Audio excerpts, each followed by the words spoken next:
송은재TV 시작합니다. 다음 달 중순쯤으로 예상이 되는 이재명의 선거법 위반 2심 선고입니다. 이 2심 선고가 내려지게 되면 민주당 이재명은 어떻게 될까?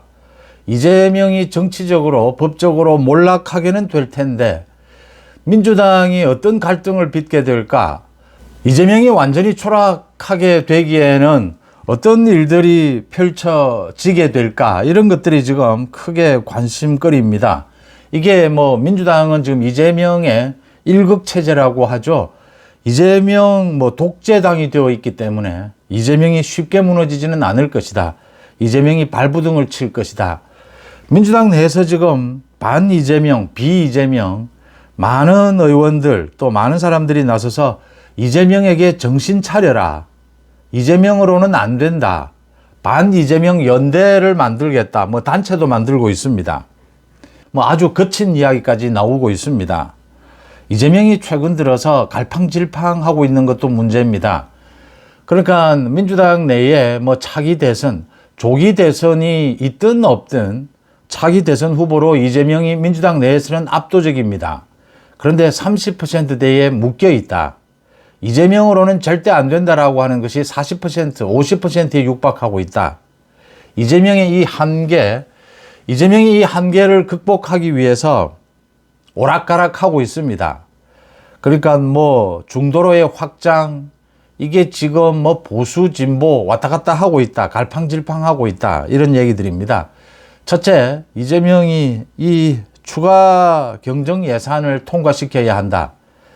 자신이 이 예산안을 엉망으로 만들어 놓고 예산 편성을, 예산권을 가지고 완전히 이 국정 마비를 시켜 놓고는 이제는 추경을 해야 된다라고 주장을 하면서 이 추경에도 가장 큰 걸림돌이 생겼습니다.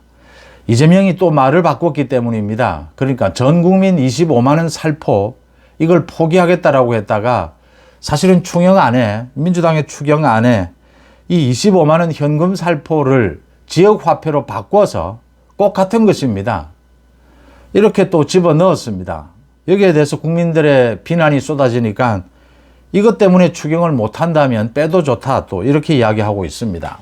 이재명은 절대로 이 현금 살포를 포기하지 않습니다.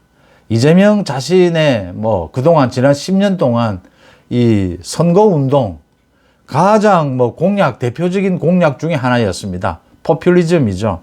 국가 예산을 퍼주기 위해서 자신의 선거를 치르겠다라고 하는 것입니다. 이재명이 이걸 포기하지는 않을 것이다. 그런데 또 비난이 쏟아지면 이렇게 물러섰다가 또 주장하고 이걸 되풀이하게 될 것이다. 또 있습니다.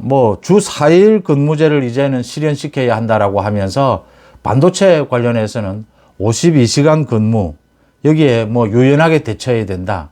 그래서 당 내에서도 비난이 쏟아지고 있습니다. 이재명은 사실은 지금 원칙이 없는 것이죠.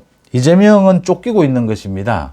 그러니까 다음 달에 선거법 위반 2심 판결이 나오기 전에 자신의 지지율을 50% 가까이 끌어올려야 한다. 이 지지율에 목을 매는 이유입니다. 그렇지 않으면 완전히 추락하게 될 것이다. 이재명의 선거법 위반 재판부는 굉장히 단호합니다. 오는 26일 결심 공판을 열겠다. 검찰 구형을 하겠다.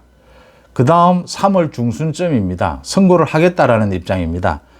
이재명에 대해서 선거법 위반 2심 선고가 있게 되면 지금 현재 재판이 진행되는 과정을 보면 이재명이 1심 판결을 뒤집어 엎을 어떤 내용도 내놓지 못하고 있습니다. 그러니까 1심에서 이재명이 고 김문기를 몰랐다. 백현동 4단계 용도 변경은 국토부의 강압 때문이었다. 이 두 가지가 인정이 돼서 징역 1년에 집행유예 2년입니다. 2심에서도 그대로 유지될 가능성이 매우 높습니다. 이재명이 이걸 모를 리는 없는데 뾰족한 다른 지금 방법이 없는 것입니다. 그래서 이재명의 재판 대응 전략을 보면 1심과 거의 비슷합니다. 이제 이재명이 2심에서도 1심과 비슷한 이런 징역 1년 집행유예 2년, 이 선거법 위반은 벌금형 100만 원 이상이 기준입니다. 이상이 되면 차기 이재명은 대통령 선거에 출마하지 못하고 국회의원 배지도 날아가고 또 민주당은 지난 대선 때 이게 대법원에서 확정이 되면 지난 대선 때 국고 지원을 받은 434억 원을 토해내야 합니다. 이게 분명해지게 되면 민주당 내에서는 반 이재명, 비 이재명이 이제 본격적으로 들고 일어날 겁니다. 이재명이 지금 뭐 김경수를 만난다, 김부겸을 만난다, 뭐 임종석을 만난다 이러고 있는데, 이건 이제 이재명이 민주당은 완전히 자기 당으로 만들었으니까 너무 크게 반발하지는 마라. 이재명은 두 가지를 보고 있는 겁니다. 2심에서 이걸 뒤집어 엎지는 못한다. 그러면 대법원 판결입니다. 또 2018년에 대법원 판결에서 한번 선거법 위반 거짓말을 해서 이걸 뒤집은 경험을 내세워서 대법원 판결에서는 뒤집을 수 있다. 만약 조기 대선이 있게 되면 이 대법원 판결이 조기 대선 이전에는 나올 수가 없을 것이다. 이제 이런 주장을 하면서 이재명이 이 당대표직, 뭐 차기 대선 후보 이 부분을 놓지 않고 가려고 할 것이다. 버틸 것이다. 민주당 지금 뭐 개딸을 중심으로 해서 모두 이재명으로부터 공천을 받은 전부 대부분의 현역 의원들이 친명입니다. 그래서 이재명이 버티게 되면 이거 뭐 어떻게 손을 쓸 방법이 없을 것이다. 반 이재명이 모두 들고 일어나겠지만 이재명이 버틸 수는 있을 것이다. 이재명이 어디에서 무너지게 되느냐? 이 지지율입니다. 그러니까 당 내에서 또 자신의 대선 후보로서의 이 지지율이 무너지게 되면, 지금 30%대도 유지하지 못하게 되면 이재명은 추락하게 될 것이다. 그래서 지금 이재명이 뭐 갈팡질팡한다라는 이런 욕을 들으면서도 지지율을 좀 더 끌어올리기 위해서 발부둥을 치고 있는 것입니다. 이 2심 선고에서 자기가 이걸 뒤집어 엎을 뭐 어떤 방법은 없다. 방법은 대법원 판결을 늦추거나 대법원에서 뒤집을 수 있다. 또 이렇게 거짓말을 해서 버티는 방법이다라고 하는 것입니다. 그래서 이재명으로서는 뭐 5월 대선, 조기 대선 이것만이 이재명이 살아날 수 있는 길이다. 이재명은 알고 있습니다. 자신의 사법 리스크 이걸 벗을 수가 없기 때문에 당대표직 차기 대선 후보 이걸 내려놓으면 법적으로도 완전히 몰락하고 정치적으로도 몰락한다. 마지막 죽는 순간까지 이걸 거머쥐고 있어야 한다. 이재명이 이런 이 결정을 하게 될 것이다라고 하는 점입니다.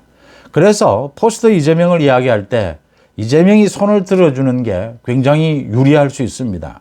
이제 이재명은 김경수나 이런 김부겸을 만나서 김동연을 또 만나서 자신이 손을 들어줄 수도 있다라는 걸 흘리면서 계속 이 자기가 당대표직이나 대선 후보직을 유지해 가는 방법, 이 방법에 매달리고 있는 것입니다. 여기에 매달릴 수 있으려면 지지율이 버텨줘야 한다.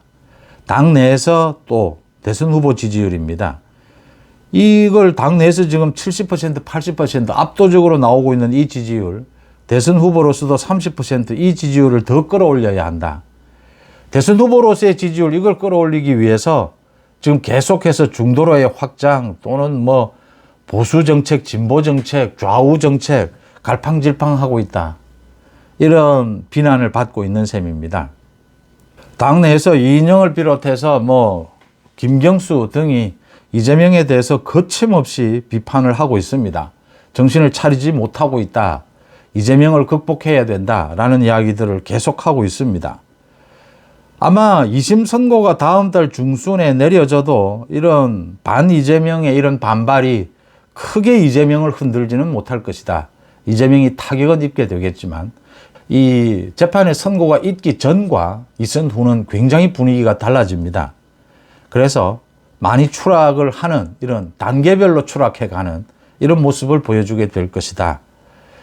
이재명으로서는 지금 5월 대선이 뭐 자기가 살아날 수 있는 마지막 희망입니다. 그런데 이게 이재명 민주당 모두 같이 죽을 수도 있습니다.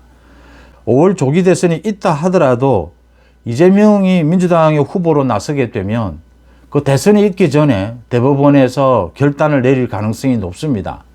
대법원 판결을 남겨두고 있는 사람이 대통령 후보가 돼서 대통령에 당선이 된다면 이건 뭐 헌정사에 처음 있는 일이고 엄청난 헌정 혼란을 의미를 합니다. 그래서 대법원에서 일찍 결단을 내릴 수도 있다. 그러면 민주당은 후보가 없어지는 이런 경우가 될 수가 있다. 그래서 지금 그런 부분들에 대한 경고를 하면서 이 2심 판결이 내려지고 나면 반 이재명 쪽에서는 집중적으로 이재명 공격에 나서게 될 것이다. 이재명이 그걸 방어하기 위해서 지금 자신의 지지율을 끌어올리고 자신에 대한 반 이재명 이 후보들을 따독거리는 모습을 보여주고 있다. 사실 이재명은 그 김경수를 1대1로 만나는 뭐 이런 일은 하고 싶지가 않죠. 김경수는 아직 이렇게 정치적인 체급이 뭐 대선 후보가 아직 될 만한 뭐 인기는 있지만 이 친문으로서의 상징성, 뭐 김부겸 다 마찬가지입니다. 그래도 조직을 갖추고 있는 것은 김동연이다. 이재명이 이 김경수에게 사실은 체급을 좀 올려주면서 이렇게 다독거리는 모습을 보여서 이재명으로서는 이 민주당이 일극체제가 아닌 것처럼 또 자기가 굉장히 민주적인 것처럼 또 자신이 이렇게 갈팡질팡 정책적으로 갈팡질팡하고 있는 것을 좀 무마하는 이런 용어로 활용하고 있지만 결국은 이재명으로는 민주당이 끝까지 갈 수는 없다. 조기 대선이 있든 없든. 그래서 민주당 내에서는 이 포스트 이재명을 놓고 당이 완전히 쪼개지든지 이렇게 갈등을 빚을 수밖에 없다. 거기에다가 민주당 내부에서는 이 434억 원 이 선거비 대선 선거자금 지원받은 부분을 토해내야 한다라고 하는 것이 민주당 내부로서는 치명적일 수밖에 없습니다. 또 지금 이재명으로 이렇게 결집되어 있는 것이 이 민주당의 경선을 통해서 자연스럽게 이 한 후보로 결집이 될 수 있느냐, 그렇게 되기는 힘들다라고 하는 점입니다. 이재명이 무너지면 조기 대선이 있든 없든 민주당으로서는 엄청난 위기를 맞을 수밖에 없을 것이다 라는 것이 보이는 대목입니다.